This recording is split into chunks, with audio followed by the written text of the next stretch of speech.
what's up everyone? Welcome back to the channel. Today, we're diving deep into the ending of Attack on Titan, one of the most debated finales in anime history.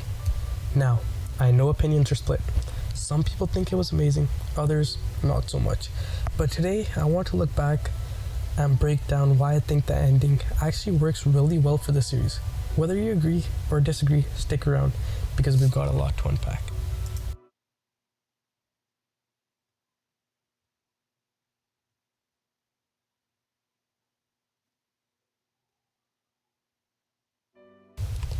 Before we dive into the nitty-gritty of the ending itself, let's talk about why the journey of Attack on Titan makes the ending so impactful.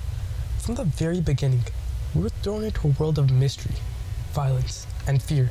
Titans were terrifying, and we were right there alongside Eren, Mikasa, and Armin as they fought to survive. But as the series went on, it became more than just humanity versus Titans. It became a story about freedom, power, and the consequences of conflict. By the time we reached the final season, the entire narrative had shifted. We were no longer asking, who are the Titans, but what does it mean to be free? That's what makes the ending so significant. It's the payoff to a series that constantly pushed the boundaries of traditional storytelling.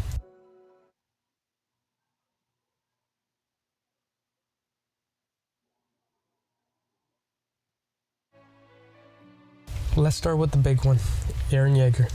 His character arc is one of the most devised aspects of the show's ending. In the beginning, Eren was the symbol of raw determination, fueled by rage and a desire for revenge against the Titans. But as he learned the truth about the world, his motivations became more complicated. Eren's shift from a hopeful, revenge-driven hero to someone willing to wipe out most of humanity with the rumbling shocked a lot of fans. But looking at his journey, his actions actually make sense. From losing his family to the realization that the people he's fighting for were oppressors, it broke him in a way that was inevitable. His final decision to sacrifice himself and end the cycle of violence shows just how far he had fallen. It was a tragic but fitting end for a character who had been struggling with the idea of freedom his entire life.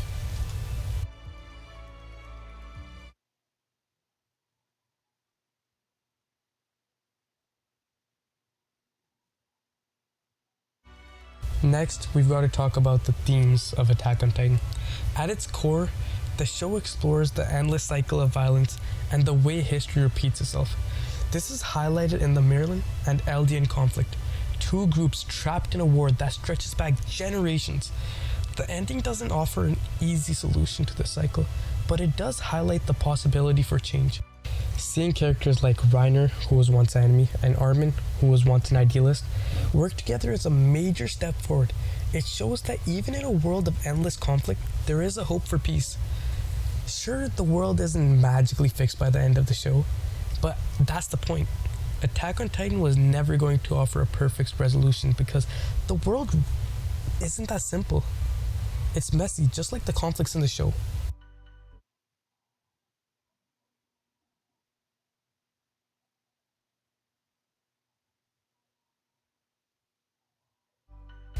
While I believe Attack on Titan nailed its ending in a lot of ways, we can't ignore the fact that there are some plot holes and unanswered questions that still leave fans scratching their heads. One of the biggest plot holes that people point out is the nature of the paths and Ymir's role in it all.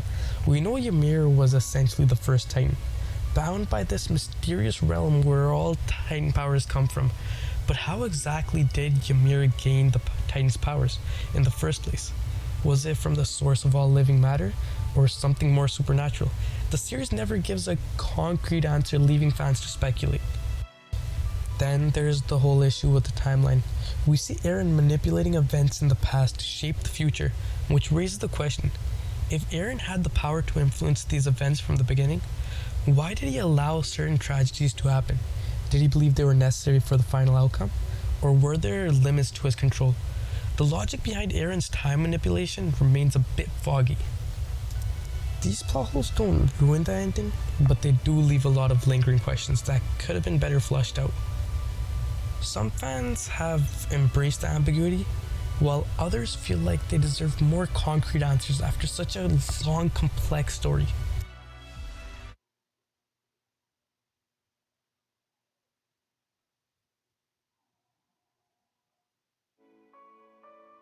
Eren's sacrifice is another element that fans were divided on. Some expected him to be a full-on villain by the end, while others hoped he'd find redemption. In a way, we got both.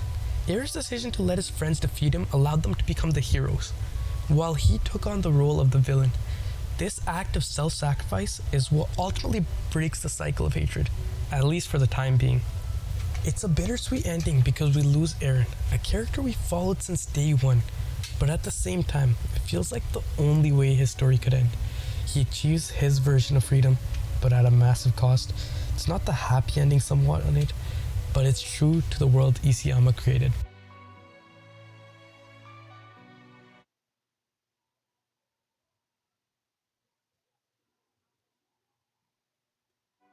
Now, let's talk about the fan reactions. The Attack on Titan ending is one of the most devised in recent anime history.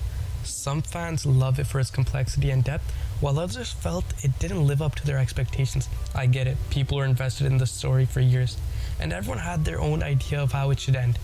But here's why I think the ending works. It stays true to the show's themes, it doesn't sugarcoat anything, and it challenges us to think critically about freedom, power, and the human condition. It's not about satisfying everyone, but about telling a story that sticks with you long after it's over, and that's exactly what Attack on Titan did.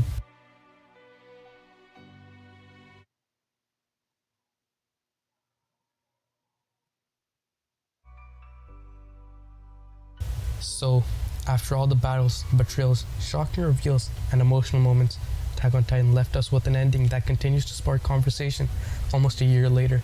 It wasn't a clean fairy tale finish.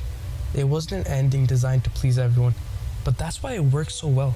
It stays true to the complex, often brutal nature of the story.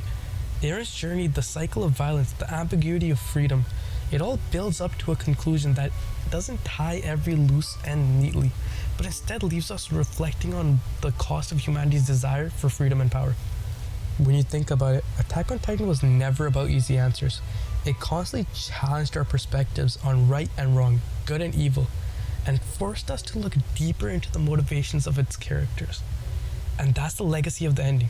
It makes us question the nature of freedom, the value of sacrifice, and whether peace is ever truly achievable in a world defined by conflict. That's why this finale sticks with people long after they've watched it. Sure, there are plot holes and unanswered questions that might frustrate some fans, but that's what makes this ending so powerful. It doesn't spell everything out. It asks us to fill in the blanks, to keep thinking, keep analyzing, and keep discussing. Whether you agree with Eren's choices or not, his story and the impact it leaves behind are undeniably compelling.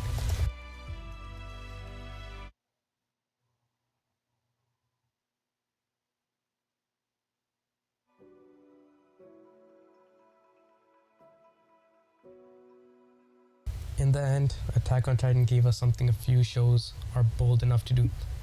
A conclusion that doesn't just close the book, but invites us to keep reading between the lines. And that's the sign of a story that's going to be remembered and talked about for years to come. It's not about whether the ending was perfect, it's about whether it made you think, whether it moved you, whether it stayed with you after the credits rolled.